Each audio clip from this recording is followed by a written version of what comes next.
Hi everybody, it's officially day 15 for me. I've done my weigh in and I'm very happy with where I'm at. It's 1.9 kilos down and an additional 14 centimeters. So very chuffed with the results. Basically that's a total of 6 kilograms and a lot of centimeters.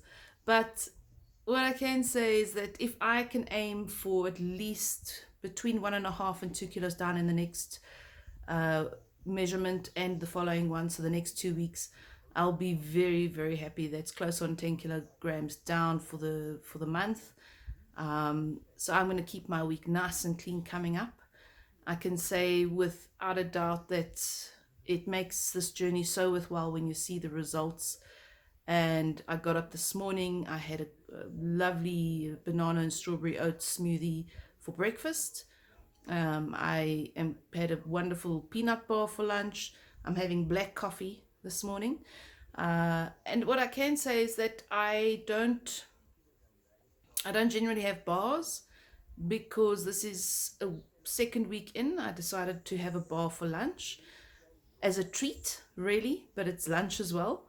From here on out, I'll go straight back onto the soups and the smoothies and the shakes and the porridges again. Loving it, every single bit of it.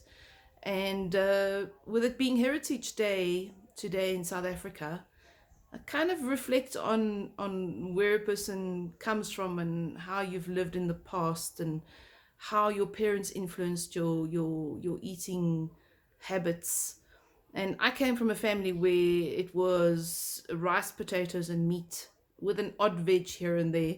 And braais were our thing. So changing that to enjoying salads and eating more greens than I do the heavy proteins has been something that I've always been working towards and hoping that my kids, follow suit in that process as well.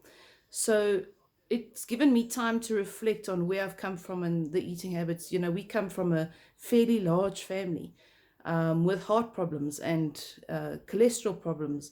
So understanding where that comes from in the foods that we eat, because foods make us at the end of the day.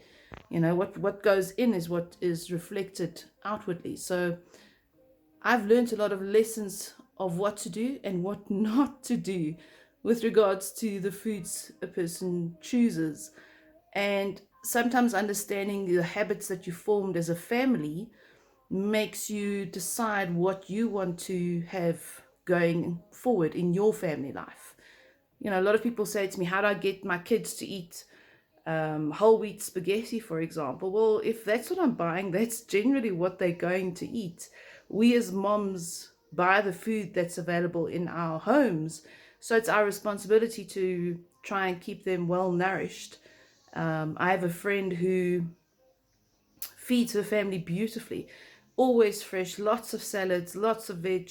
She's a fantastic cook, which of course I am not, but she taught me as well, it's what you put on the plate that's so important. So even though my children are picky eaters, I spent at least the first 7 to 10 years of their life not feeding them properly.